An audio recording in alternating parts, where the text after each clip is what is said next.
Okay guys, तो अब जैसा कि आपको दिख रहा होगा, अब मेरे पास कॉपीज़ भी अवेलेबल नहीं हो पा रही है। पेन और कॉपी पूरी तरह से ख़त्म हो चुके हैं, इसीलिए अब ये वीडियोस वाइट बोर्ड पे बना रहा हूँ। होप आपको वापस से कोई दिक्कत नहीं आएगी इसके अंदर विशेष। तो चलिए बेटा, जैसे हमने लास्ट क्लास में जीएसटी को ख़त्म कर दिया था, that is first chapter of GST, supply का टॉपिक ख़त्म हो गया था। अब हम जीएसटी का सेकंड चैप्टर स्टार्ट करेंगे जिसका नाम है चार्ज ऑफ जीएसटी। आपके मॉड्यूल का चैप्टर 3 है।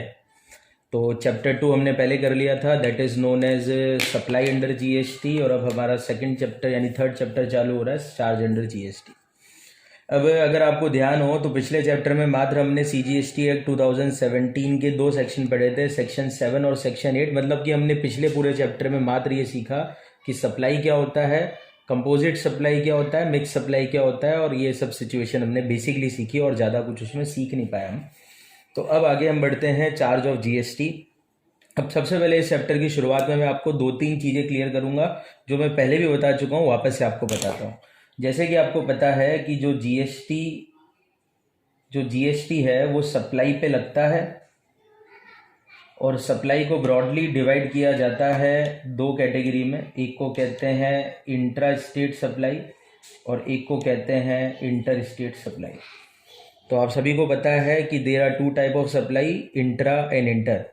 वैसे मैंने आपको शुरुआती लेक्चर में जो मीनिंग इंट्रा और इंटर का दिया था वो बहुत बेसिक मीनिंग दिया था। मैंने आपको बोला था कि एक राज्य में सप्लाई हो तो इंट्रा होती है, एक राज्य से दूसरे राज्य में हो तो वो इंटर होती है। पर आज समय आ गया है कि मैं आपको इसके लीगल मीनिंग की तरफ लेके जाता हूँ। तो लीगली क्या होता है, आप ध्यान से सुनना। इंट्रा स्टेट सप्लाई बेटा ऐसी सप्लाई है, ध्यान से सुनना, जब भी बेटा आपको ऐसा दिखे लोकेशन ऑफ सप्लायर और प्लेस ऑफ सप्लाई, अगर एक हो तो उसे कहते हैं इंट्रा स्टेट सप्लाई, और जब उल्टा हो जाए that is location of supplier और प्लेस ऑफ सप्लाई अलग अलग हो तो इसे कहते हैं inter state supply. That is the main logic of the definition of intra and inter state supply. आपको केवल जज करना है कि अगर लोकेशन ऑफ सप्लायर और प्लेस ऑफ सप्लाई अगर एक ही राज्य में आती है तो वो इंट्रा है, अलग अलग राज्यों में आती है तो वो इंटर है। अब बेटा मैं बोल रहा हूँ अलग अलग राज्य, पर दैट डज नॉट मीन कि अलग अलग राज्य का मतलब आपके सामने वो हो जो कि मैं आपको समझाना चाहता हूँ बेटा। क्योंकि राज्य तो आपको पता है हमारे देश में यूनियन टेरिटरीज भी है, तो एक राज्य भी हो सकता है और एक यूनियन टेरिटरी भी हो सकती है। मैं आपको 2-3 एग्जाम्पल इसके दे देता हूँ जल्दी से, तो आगे देखते हैं कि क्या इसका हिसाब किताब होने वाला है। ठीक है, तो जैसे से फॉर एन एग्जाम्पल, मैं पहला एग्जाम्पल लेता हूँ आपके सामने। जैसे कि एक मैं केस बना लेता हूँ, केस लिख लेता हूँ, लोकेशन ऑफ सप्लायर लिख लेता हूँ, प्लेस ऑफ सप्लाई लिख लेता हूँ, और आपको जज करना है कि ये इंट्रा है कि इंट्रा ही, मतलब कि ये जज करना है अपन को नेचर क्या है, ये इंट्रा सप्लाई है कि इंटर सप्लाई है। तो जैसे कि केस नंबर 1, अब अगर अपन देखते हैं तो जैसे भीलवाड़ा में सप्लायर की लोकेशन है, भीलवाड़ा में सप्लायर की लोकेशन है और उदयपुर में सप्लाई किया गया है, तो ये कौन से नेचर की सप्लाई है? ऑब्वियसली बेटा ये इंट्रा सप्लाई है। रीज़न क्या है इसका इंट्रा होने का? क्योंकि भीलवाड़ा और उदयपुर दोनों राजस्थान राज्य में आते हैं। एग्जाम्पल 2 में चलते हैं। भीलवाड़ा का सप्लायर है, इंदौर में सप्लाई किया गया है, तो यहाँ पे अभी ये देखा जाए तो कौन से नेचर की सप्लाई है बेटा? ये इंटर स्टेट सप्लाई है। रीज़न क्या है आपके सामने कि ये इंटर क्यों हो गया? क्योंकि लोकेशन ऑफ सप्लायर भीलवाड़ा मतलब राजस्थान है, और प्लेस ऑफ सप्लाई अगर आप देखोगे तो ये एमपी में आता है, इंदौर एमपी में है, ये इंटर हो गया। इसी तरह से एक और एग्जांपल लेते हैं। जैसे लोकेशन ऑफ सप्लायर है एमपी का, मानते हैं राज्य वाइज लिख लेता हूँ, तो सप्लायर एमपी का है और सप्लाई बेटा चंडीगढ़ में किया गया है। अब ये जो टाइप की सप्लाई है बेटा, ये भी एक इंटर सप्लाई है। यहाँ पे आप देखोगे तो एमपी एक स्टेट है और चंडीगढ़ एक यूनियन टेरिटरी है, पर क्योंकि हमारे यानी one state to other state भी इंटर है, one state to union territory भी इंटर है। ठीक है, तो चंडीगढ़ स्टेट नहीं है, आपको पता होना चाहिए इंडिया के बारे में, पर फिर भी ये इंटर ही है क्योंकि एमपी एक स्टेट है और one state to union territory है सप्लाई हुई है टू अदर यूनियन टेरिटरी। तो स्टेट टू स्टेट भी same state intra, state to state inter, state to union territory भी इंटर, और लास्ट एग्जांपल लेते हैं जैसे लक्षद्वीप से मानते हैं कि जो गुड्स सप्लाई किया जा रहा है वो चंडीगढ़ किया जा रहा है। अब ये कौन सी नेचर की है बेटा, ये भी इंटर है, क्योंकि ये भी एक यूनियन टेरिटरी, ये भी यूनियन टेरिटरी। तो इंटर के 3 स्कोप हो गए, one state to other state, one state to other union territory, और one union territory to other union territory. इस सभी प्रकार की सप्लाई को अपन क्या कहते हैं, इंटर स्टेट सप्लाई कहते हैं। तो ये आपको ध्यान रखना है। और आप सभी को ये भी बता दिया था मैंने कि इंट्रा सप्लाईज पे हमें CGST और SGST देना होता है, और इंटर सप्लाई पे हमें IGST पे करना होता है। तो ये पहला टॉपिक इस चैप्टर में आपको मैंने क्लियर कर दिया, legally what is the meaning of intra and inter state supply. चलिए, अब जो अगला टॉपिक इस चैप्टर में आपके काम का आएगा वो आगे हमारे सामने रहता है। सबसे पहले बात करते हैं कि GST के एक्ट कितने होते हैं। आप सभी को पता है GST का पहला एक्ट होता है जो हमारे काम का होता है वो है CGST।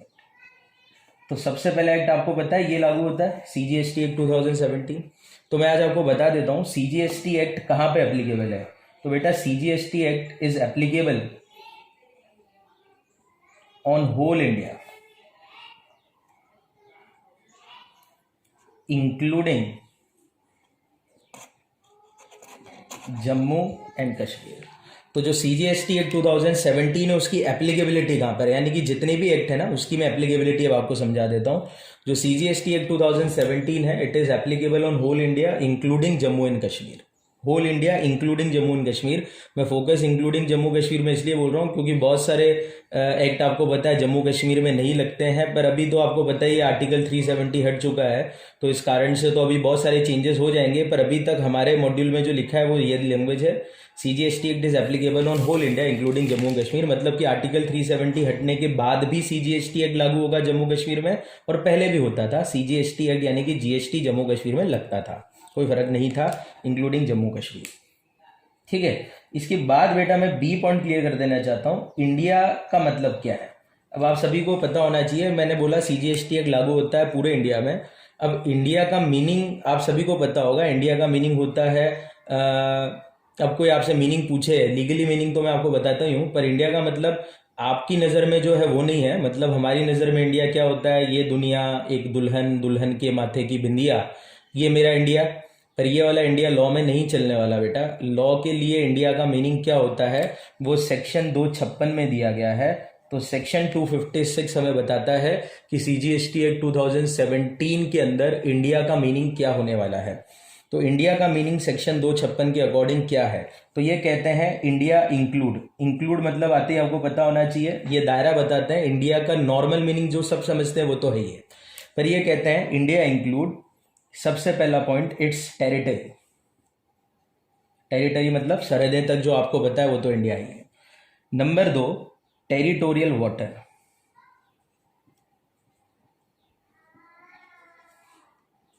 Number 2 territorial water. Number 3 continental shelf. Number 4 exclusive economic zone.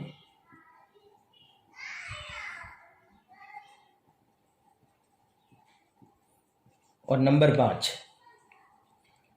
Air space about, इधर लिख रहा हूं मैं, देख लेना, territory and territorial water. Spelling आप पूरी लिख लेना टेरिटोरियल वाटर की। तो इन्होंने इंडिया के अंदर बेटा 5 चीज़ों को डाला है। ये कहते हैं कि हमारे GST का इंडिया कैसा होता है, तो उन्होंने कहा सबसे पहले तो भारत की टेरिटरी मतलब होता है सरहद, ठीक है, उसका टेरिटोरियल वाटर, उसका कॉन्टिनेंटल शेल्फ, उसका एक्सक्लूसिव इकोनॉमिक जोन, और उस टेरिटरी और टेरिटोरियल वाटर का आसमान, air space about the territory and territorial water. अब जिन लोगों ने रेसिडेंशियल स्टेटस पढ़ा होगा उनको अच्छी तरह से याद होगा कि मैं भी उधर भी इनकम टैक्स में भी इंडिया बताता था, इंडिया टेरिटोरियल वाटर तक एक्सटेंड होता था। ये बच्चे जानते होंगे जिन्होंने रेसिडेंशियल स्टेटस का टॉपिक पढ़ा हुआ था। वहाँ पे आपको पता हो तो इंडिया में रहना होता था, वहाँ पे भी वर्ड इंडिया आता था, तो वहाँ पे हमने देखा था इंडिया इंक्लूड टेरिटोरियल वाटर। अब मैं आपको ये चीज़ें थोड़ी सी समझाने की कोशिश करता हूँ विद एक डायग्राम, तो आप थोड़ा ध्यान दें। अगर आप ध्यान दो तो बेटा इंडिया करीब करीब ऐसा दिखता है हमारे नक्शे के अंदर। मैं थोड़ा सा कलाकार तो नहीं हूँ, कोशिश करता हूँ थोड़ा सा इंडिया बनाने की।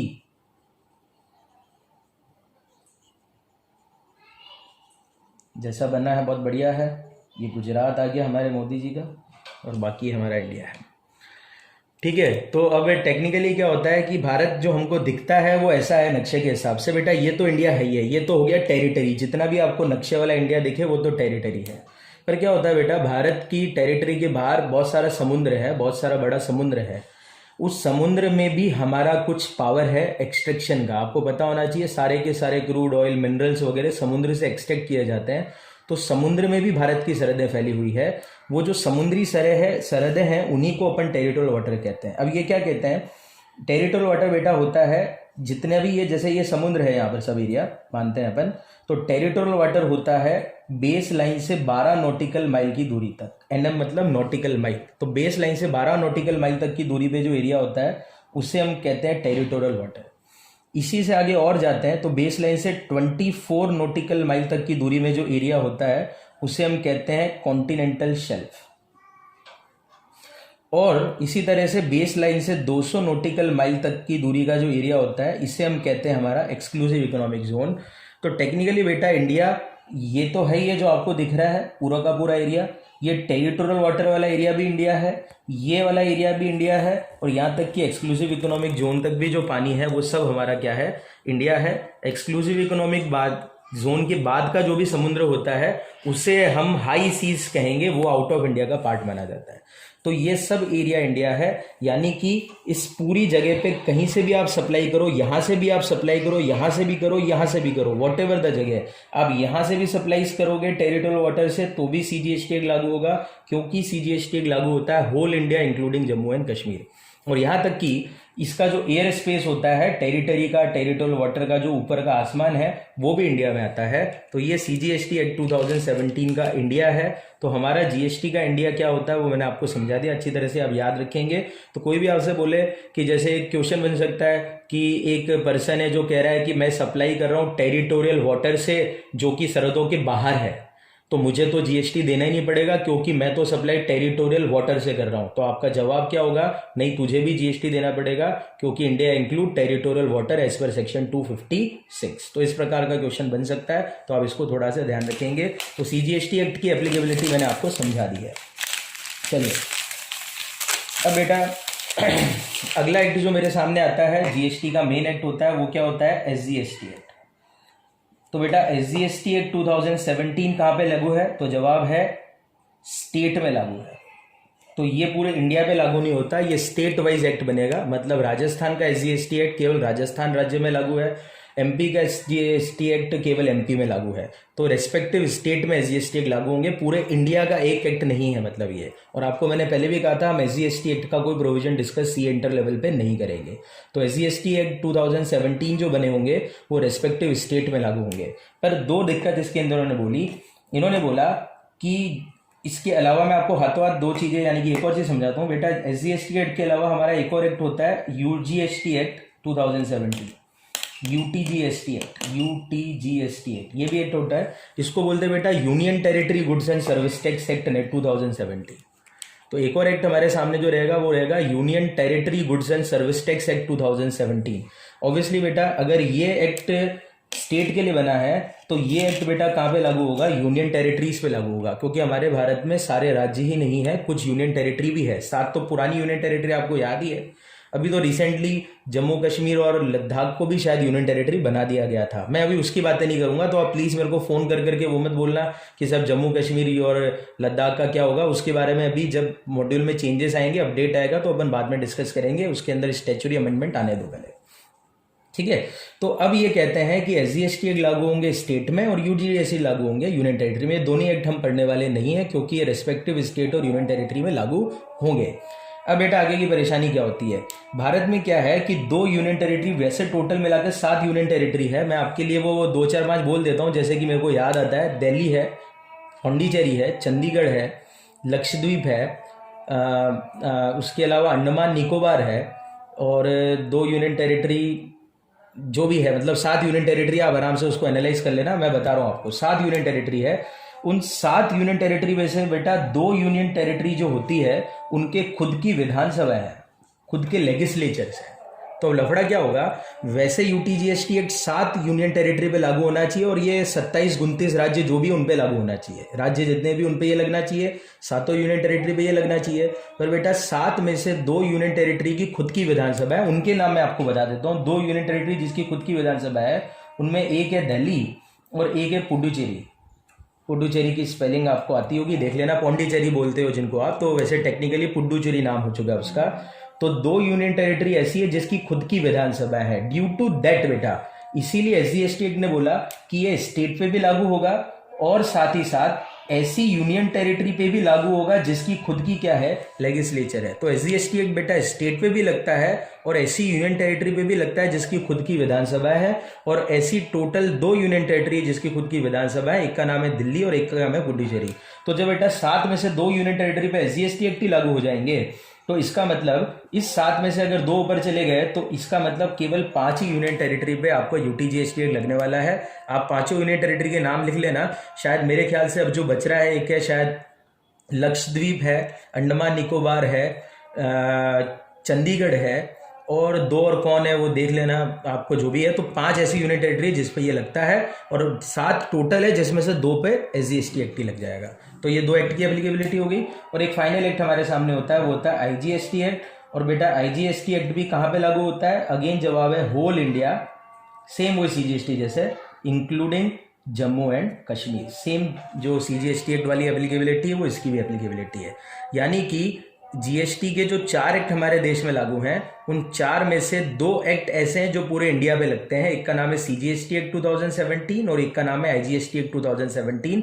इसीलिए बेटा हमारे सीए इंटर पे 2 ही एक्ट के सेक्शन डिस्कस किए जाएंगे, एक का नाम है सीजीएसटी एक्ट और एक का नाम है आईजीएसटी एक्ट। आईजीएसटी एक्ट के केवल 2-4 सेक्शन ही सीए इंटर के कोर्स में है, यानी कि 99% जो हमारे सेक्शंस दिए जाएंगे वो सब सीजीएसटी एक्ट 2017 के हैं। इन दोनों एक्ट के कोई भी सेक्शन हम कभी भी डिस्कस करने वाले नहीं हैं। तो ये आपको हमेशा ध्यान रखना है, कौन सा एक्ट कौन सी जगह पे एप्लीकेबल होगा, हमारे कोर्स में क्या है, कैसे क्या लगेगा, तो वो सब मैंने आपको आज समझा दिया है। तो ये इस चैप्टर की शुरुआती कुछ इंट्रोडक्टरी पॉइंट है जो मैंने आपको बताया। What is intra, what is inter, what is the applicability of different type of GST act in India. Okay, thank you.